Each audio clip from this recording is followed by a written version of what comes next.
Hey guys, Stephen Gutowski back here at SHOT Show 2019. We're here with Alan Beck. He's the lead lawyer in the case against Hawaii's effective ban on gun carry.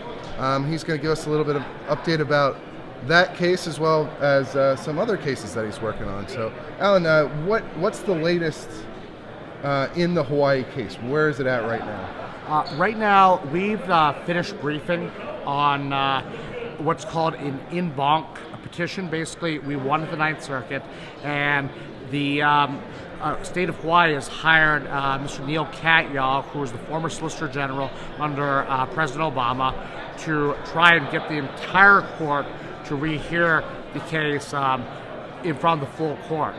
What they've tried to do is they've tried to take the position that, and it's going to sound a little crazy, but that our judges misread the law. And in fact, Hawaii, in theory, could issue open carry. That's obviously a misstatement of the law. And what we've done is we've filed quite a bit of briefing to demonstrate that our panel was correct, and Hawaii's historical practice has been to ban open carry only for security guards. And the county of Hawaii, which is where my client George Young lives, has never issued a concealed carry permit. Not a single one. That goes back, we have records that goes back to 2000. So that goes back 18 years, and we have a letter. So they must be the only state that I'm aware of that hasn't issued a single. That's correct. Since Illinois had their carry regime, no carry regime overturned, Hawaii is now the only state in the entire union that effectively bans carry of any sort. Wow. Now, when's the next court date in that case? We don't have a scheduled court date. However, we suspect that it'll be 1 to 3 months. We'll know one way or another whether the case will be heard en banc. And if it does not go en banc, the next stage would be for the state of Hawaii to petition the U.S. Supreme Court with what's called a writ of certiorari to see if the Supreme Court would want to hear it. Okay, that's interesting. And then you also have your own bump stock ban case, a case against the bump stock ban. Right now, where is that filed? That's filed in Washington, D.C. Okay, and so why? Now, there's a number of cases That's correct. against this bump stock ban, right? We just spoke with Adam Kraut about his case with FPC. There's a case with GOA.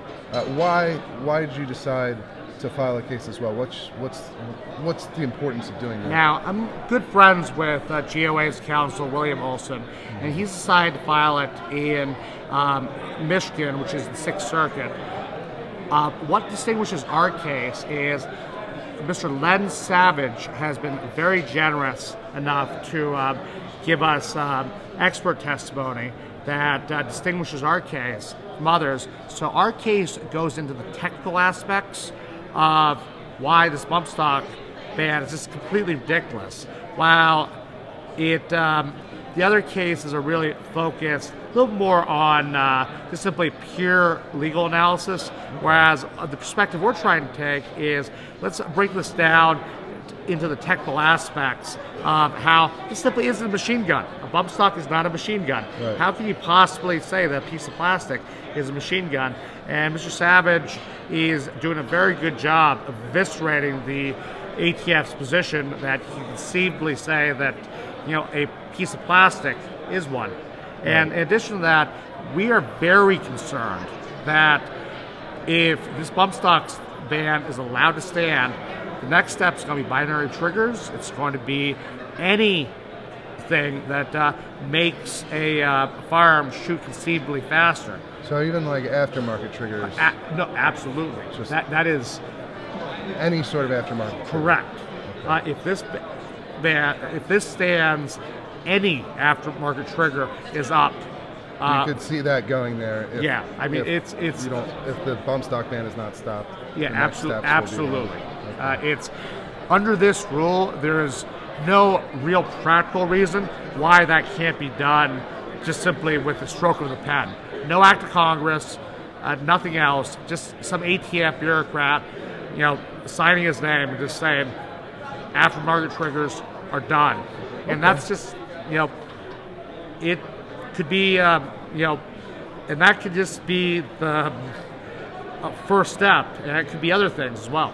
Okay. All right. Well, we appreciate you taking the time to talk with us. Hey, thank you so much, Stephen. And we're looking forward to keeping up with what you're doing in the courts. Okay. Keep us informed, and we'll keep All you guys right. informed. I'm sure we'll talk again. Thank you.